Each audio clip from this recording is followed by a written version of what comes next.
mis au devant, il ne doit pas adopter les mêmes comportements. Abdoulaye Mbow, une pratique qui gonfle la masse salariale, comme le chef de l'État l'a souligné la dernière fois, mais une pratique qui fait que des personnes non qualifiées prennent la place de personnes qui sont réellement qualifiées. Et ma foi, c'est presque partout dans toute la fonction publique. Malheureusement, et je crois bien qu'aujourd'hui, la méritocratie, on a signé l'acte de décès de la méritocratie depuis belle lurette au Sénégal, hein. Ça c'est évident. Mais le président, c'est pas la première fois qu'il parle de l'administration sénégalaise. Il a eu dans un de ses discours parlé d'une administration qui doit travailler et mieux travailler. Une administration performante. Le président a annoncé la dématérialisation de l'administration sénégalaise depuis belle lurette. Mais regardons quand même, et quand on commence à balayer, on commence par balayer devant sa porte. Regardez aujourd'hui la taille du gouvernement. Vous croyez que si on voulait véritablement lutter contre véritablement ces recrutements anarchiques dont on parle, ces recrutements à n'en plus finir dont on parle, vous croyez qu'on aurait eu autant de ministres et de ministres conseillers dans un gouvernement? Vous croyez qu'aujourd'hui on aurait pu véritablement faire revenir à la source d'anciens politiciens qui ont traversé tous les régimes, du Parti socialiste au régime Benno, du Parti démocratique sénégalais au régime Benno, pour véritablement... Des militants à qui on donne des contrats spéciaux dans les ministères, dans les agences et autres, alors qu'en réalité, ils ne sont pas compétents en la matière. On crée des institutions pour caser un clientélisme politique aujourd'hui au Sénégal, quoi qu'on puisse dire. Il est vrai que je ne veux pas jeter l'anathème sur des institutions qui ont été créées, mais je crois bien que le contexte qui avait valu la suppression du Sénat en 2012, aujourd'hui, nous sommes pratiquement dans un contexte pire, parce qu'en réalité, avec la pandémie à coronavirus, nos économies sont carrément à terre, quoi qu'on puisse dire. Mais quand on voit aujourd'hui tous ces recrutements partout, etc., mais on se dit, mais le président, il parle de quelle administration véritablement? De quelle administration on parle? L'administration sénégalaise aujourd'hui, quoi qu'on puisse dire, je crois bien que les pratiques dont on parle ont toujours existé dans l'administration sénégalaise. Il y a eu des personnes fictives qui recevaient des salaires alors qu'en réalité... À ne rien faire. Qui n'existaient même pas dans le fichier. Il y a même des morts qui continuaient de recevoir des salaires par détournement. Je crois bien que ce sont des pratiques qu'on a toujours connues au Sénégal. Maintenant, si nous voulons une administration performante, regardez le budget du Sénégal, mais combien justement nous bouffe justement l'administration sénégalaise. Et l'administration sénégalaise... Mais c'est quand même inquiétant que ça soit seulement maintenant que le chef de l'État se rende compte de cette vieille pratique et qu'il en parle. C'est quand même inquiétant. Non, je suis désolé. C'est quand même inquiétant. Non, je suis désolé, c'est pas maintenant qu'il s'est rendu compte de cela. Je suis vraiment désolé. Mais quand il en parle maintenant, c'est comme si c'est maintenant qu'il est choqué en fait par cette pratique. Mais je crois bien qu'on a eu une pratique ancestrale. Mais on a entendu toutes les formes de slogans. Je crois bien que le président de la République, encore une fois, il est la première institution de ce pays-là. Il nomme à tous les postes civils et militaires. On lui a donné tous les pouvoirs aujourd'hui.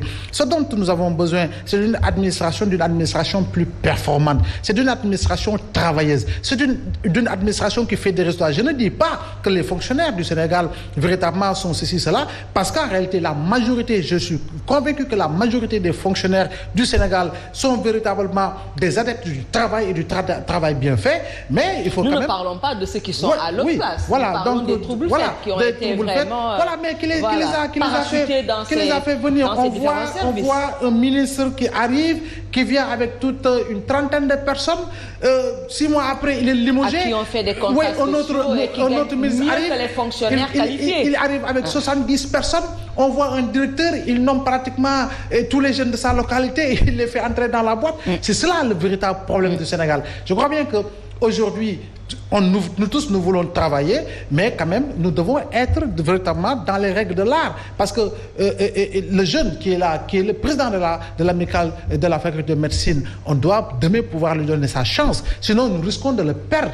Aujourd'hui, quand on parle de la fuite des cerveaux, c'est véritablement ce niveau de frustration que l'on constate par rapport au recrutement. C'est-à-dire, quelque part, il a donné raison à ce regroupement des diplômés chômeurs qui n'arrêtent pas de dénoncer que oui, dans ce pays, on dit qu'on ne recrute plus dans la fonction publique et on entend des recrutements en catimini, à gauche, à droite. Ils l'ont toujours dit. Effectivement. Et là, il leur donne entièrement raison. Parce que quand même, quand on entend regroupement des chômeurs, des diplômés chômeurs, c'est une forme d'ironie. Et ça fait... ça fait même rire.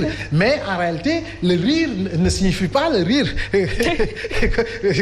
comme c'est le cas dans le dictionnaire. Mais je crois bien qu'aujourd'hui, il faut quand même que l'on puisse tous nous dire qu'en réalité, si nous voulons construire notre pays, c'est une entreprise collective. Ce n'est pas une entreprise qui appartient à un parti, à une coalition, mais c'est tous les Sénégalais aujourd'hui qui sont concernés par le développement de leur pays. Et pour cela, je crois bien qu'il faut donner à chaque Sénégalais la place qu'il aura méritée. Aujourd'hui, nous avons des docteurs en ceci, nous avons des scientifiques en cela, nous avons des professeurs en ceci, qui ont préféré quitter le Sénégal, qui sont aujourd'hui en train de servir d'autres pays, qui se sont naturalisés, qui ont pris d'autres nationalités. Pourquoi? Parce qu'ils ont assisté pendant plusieurs années à ce regain de frustration. Aujourd'hui, des personnes sont lésées. Pourquoi? Parce qu'ils ne font pas de la politique. Ils ont tous les diplômes, ils ont l'expérience, ils ont l'expertise. Ils ont fait dans des services 20 ans, 30 ans sans aucune promotion.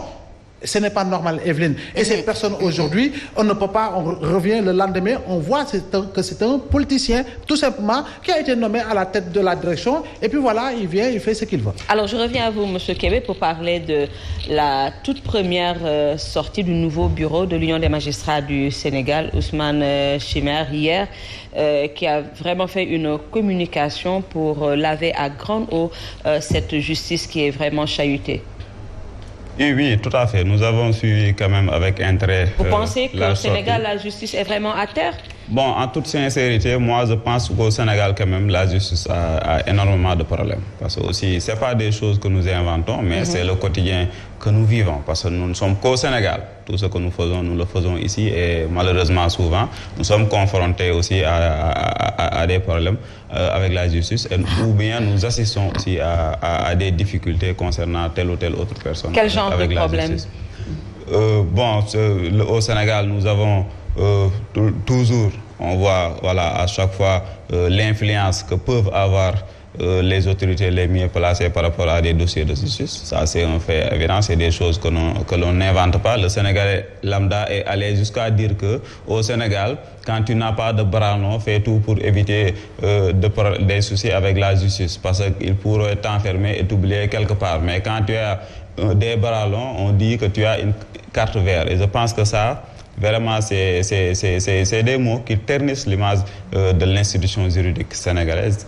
Le Sénégal est un grand pays de droit. Ça, on n'en disconvient pas. La faculté de droit a formé pratiquement la quasi-totalité. Bon, jusqu'à une période récente, des juristes au niveau de l'Afrique occidentale francophone.